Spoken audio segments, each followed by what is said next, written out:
নমস্কার, শুরু করছি আর একটা নতুন ব্লগ। আজকে প্রথম সকাল আমাদের পোল্যান্ডে।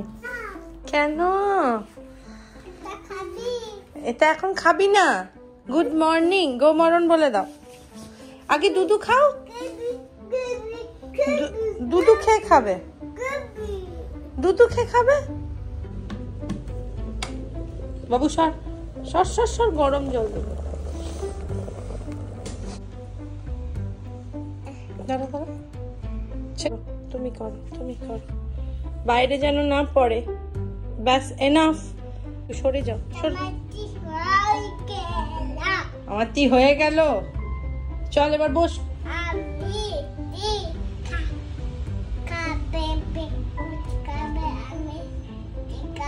আর দুধটা কে খাবে?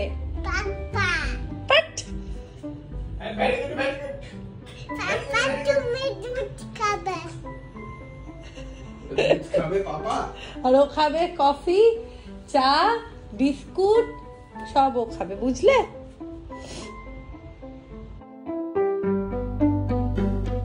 বেরিয়ে পড়বো, শুভম জল ভরছে।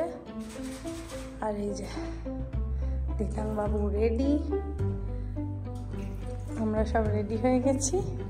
11টা প্রায় বাজে, আমাদের একটু দেরি হয়ে গেল খাওয়া দাওয়া এসব করতে করতে।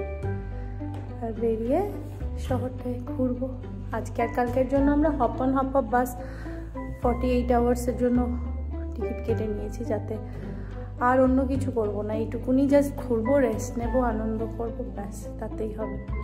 চলো। হোটেল থেকে বেরোলেই এত সুন্দর লাগলো, মানে এক নজর কেড়ে নিল পুরো, এত সুন্দর চারদিকটা। যেইটা আমাদের হোটেল মেট্রোপল, এখানে আমরা আছি। আর এইটাই হচ্ছে সিটি সেন্টারটা, মানে জাস্ট এখানে আছি আর এইটা সিটি সেন্টার। আমরা বেরিয়ে পড়েছি কারণ আমাদের এখন হপ অন হপ অফ বাসের যেখান থেকে বাস স্টপটা, সেখান থেকে আমরা বাসে উঠবো। তো সিটি সেন্টারটা জাস্ট রাস্তাটা ক্রস করলেই। তো বাসও এসে গেছে, এক রাউন্ড বাস ঘুরে এসছে, আমরা সেকেন্ড রাউন্ডে উঠলাম কারণ সকালে 10টায় আমরা উঠতে পারিনি। তো তারপর এবার বসে পড়েছি। এই বাসটায় বসার সাথে সাথে আমাদের ওই একটা বই দিয়ে দিল যে কোন কোন রুটে যাবে, পুরো ব্রোশিওরটা, আর একটা হেডফোন দিয়েছিল। তো আমরা যদি 2 দিনের জন্য আজকে আমাদের টিকিট দেখে উঠতে হলো। আর এটা 2টো লাইনে যায়, একটা হচ্ছে এটা 2টো ফলো করে, একটা ব্লু লাইন, একটা রেড লাইন। তো 1 নম্বর মানে বাস স্টপ, 7 নম্বর মানে 7th বাস স্টপ, আর 14 এই মানে 3টে বাস স্টপ কমন, মানে এটা রেড লাইন দিয়েও যাবে আবার ব্লু লাইন দিয়েও যাবে, ব্লু লাইনটাও কভার করবে। তো আমরা যেহেতু সেকেন্ড রাউন্ডে উঠলাম, তো সেকেন্ড রুটটা আমাদের কিন্তু 11:15 শুরু হয়েছে, আমরা বেরিয়েছি 11টা নাগাদ। এবার এখানে আমরা মোটামুটি 13টা জায়গা রাস্তায় যাওয়ার পথে দেখতে পাবো। তো আমরা কোনো জায়গায় এখন নামবো না, আমরা সেকেন্ড টাইম এসে ওল্ড টাউনে নামবো।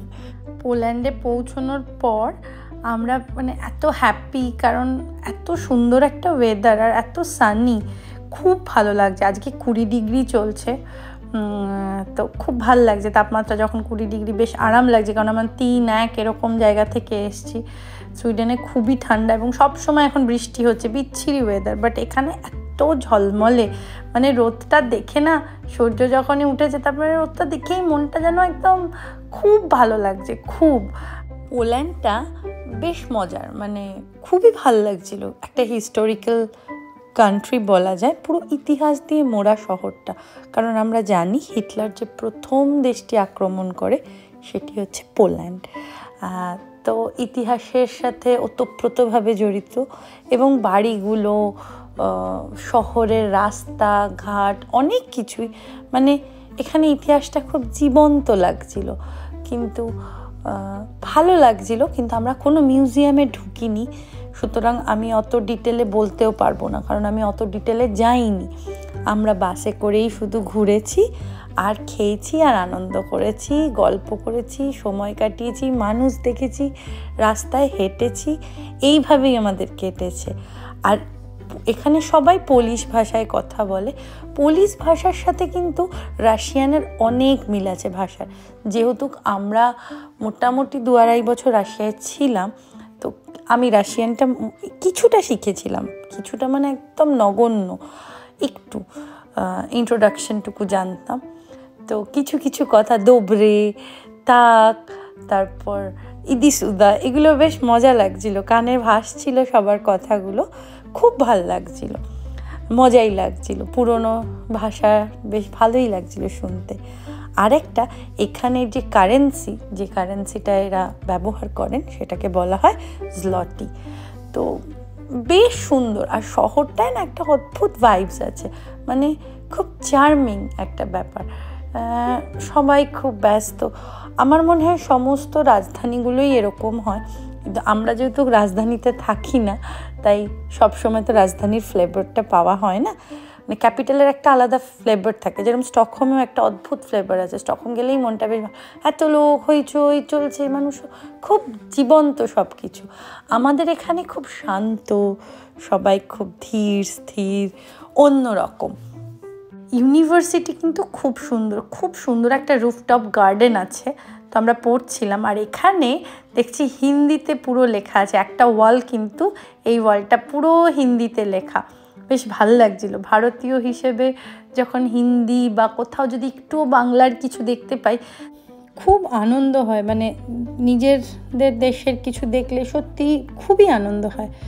এই যে এখানে যে রিভারটা, এই ব্রিজটা এখন আমরা ক্রস করব, এই রিভারটার নাম ভিস্তুলা রিভার। এটাই কিন্তু ক্র্যাকাও বা ওয়ারশো দুটোতেই বইছে, মানে এই রিভারটাই অনেক বড়, খুব ভাল লাগছিল। আর এইখানে হাওড়া ব্রিজের কথা খুব মনে পড়ছিল, এই ব্রিজটাকে যে ধরে রেখেছে যেটা, ওইটা দেখে।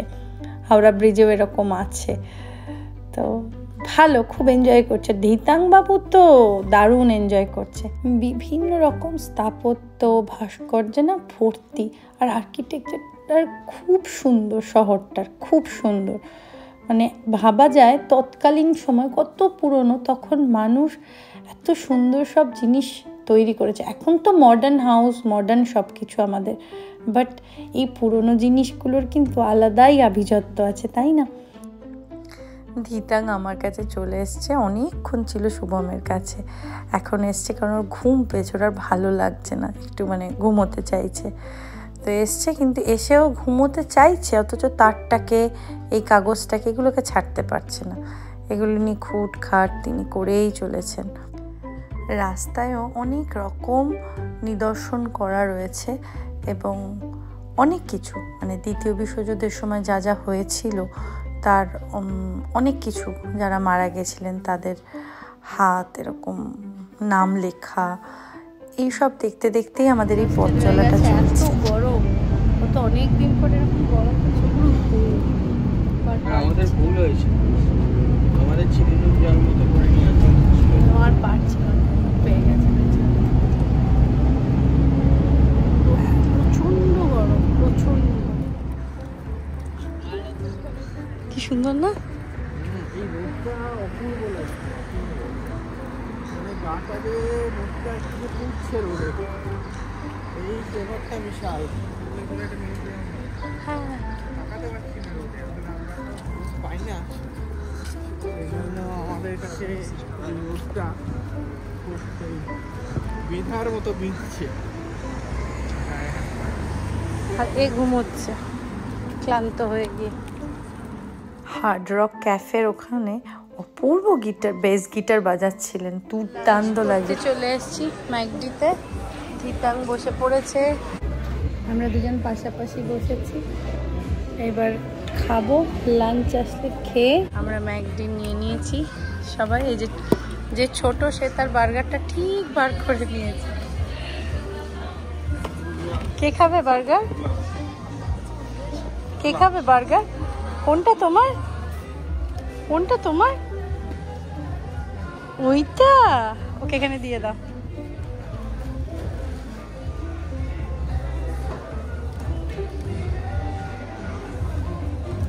আর কি আছে ধিতাঙের?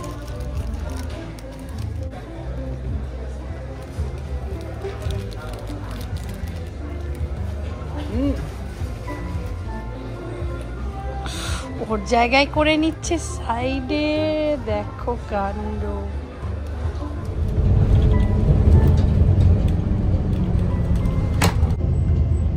নিচে বসেছি, কারণ আমরা এখন একটু ওল্ড টাউনে নামবো। পোকা দেখে দিতাম ভীষণ হ্যাপি হয়ে গেছে। এইখানে একটি পোকা, যেটা ধিতাং বাবু ভয় করছে, ভয় নেই। আমরা এখন ওল্ড টাউনে নেমেছি। এবার 5:10 আর একটা বাস আছে, যেটা একদম আমরা আবার শহরে ফিরে যাব, সেইটা ধরবো। তার আগে অবধি আমরা এইখানেই কিছু সময় কাটাবো। আর ঘুরতে এসেছি, একটু টুকটাক কিছু কিনবো না একদম তা নয়। ঘোড়ার গাড়ি চড়ার এখানে বেশ রেওয়াজ আছে, দেখলাম অনেকেই ঘোড়ার গাড়ি চড়ছে। আর এই যে মূর্তিটা দাঁড়িয়ে রয়েছে, এটা এই স্ট্যাচুটা, এটা কিন্তু জীবন্ত একজন মানুষ। অপূর্ব, মানে অতক্ষণ দাঁড়িয়ে আছে ভাবা যায়। আর ধিতাং যথারীতি মানে এটা নিচ্ছে ওটা নিচ্ছে, কি দুষ্টুমিটা শুরু করেছে চিন্তার বাইরে লেভেলে করে।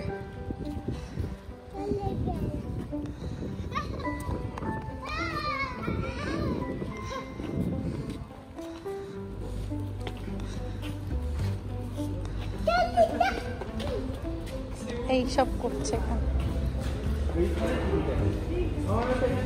লোকের গায়ে, সরি লোকের এত সুন্দর দরজাটা, খুব ভাল লাগছিল। আমরা এদিক ওদিক ঘুরছি, আর এখন না চারদিকে খুব সবুজ। এখানে সবাই বলছিলেন যেটা বেস্ট সময়, খুব সুন্দর একটা সময় আমরা এখানে গেছি, অজান্তেই গেছি, কিন্তু খুব আনন্দ করেছি। দুর্দান্ত ওয়েদার। আর এই কালারফুল বাড়িগুলো না আমার ভীষণ ভাল লাগে। এটা আমরা স্টকহোমেও দেখেছিলাম, এখানেও দেখলাম, অনেক জায়গায় এরকম আছে ইউরোপের বিভিন্ন জায়গায়। তো এখানে দেখছি খুব গান হচ্ছে, নাচ হচ্ছে, প্রচুর মানুষের ভিড়। হঠাৎ দেখছি এখানে ভার্জিন মোহিতো আর লাইম ওয়াটার বিক্রি হচ্ছে, সেই আমরা যেরকম স্প্ল্যানেডের ওখানে লেবু জল খাই ওই রকম। দেখে খুব লোভ হলো, কিন্তু টাকা ছাড়া দেবে না, বলছে ক্যাশ দিলে একমাত্র ক্যাশেই দেবে। তো আমরা ক্যাশ তো তুলিনি তখনও, তারপর গিয়ে ক্যাশ তোলা হলো আর তারপর খেলাম। আর এখানে প্রচুর মানুষ নাচ করছে। কি অনুষ্ঠান আছে তখন জানতাম না, কারণ দেখছি হচ্ছে। আর পুরো শহরটা এখানে খুব সুন্দরভাবে একটা ডেমো রাখা রয়েছে এখানে, বেশ ভালো লাগছিল। ওয়ারশো সব কিছু খুব সুন্দর শহর, কিন্তু ওয়ারশো আমাদের ভীষণ ভালো লেগেছে, ভীষণ। আকাশটা কি অপূর্ব হয়ে রয়েছে, রোদ মেঘের ভেলা। আর ধিতাং আর পারছে না, বাবার কাঁধে উঠে গেছে। আর এই দোকানটায় দেখছি গণেশ, তারপর দেখলাম এটা একটা ইন্ডিয়ান দোকান, মানে ইন্ডিয়ান জিনিসপত্র বিক্রি হয়। তো ধিতাং আর আমি এখানে বসে আছি। শুভমের জন্য 2টো কাপ কিনেছি, কোস্টার কিনেছি, টুকটাক একদম টুকটাক কিছু জিনিস কেনা হয়েছে। একদম চার্জ ফুরিয়ে এসছে, আমি আর ভিডিও হয়তো করতে সেরকম পারবো না। আমরা এবার হোটেলে ফিরে যাব, আর ভিডিও করতে পারিনি, এইটুকুনি তুলেছি। যদি ভালো লেগে থাকে প্লিজ সাবস্ক্রাইব করবেন, আমাদের সঙ্গে থাকুন, লাইক করুন, কমেন্ট করুন, শেয়ার করুন।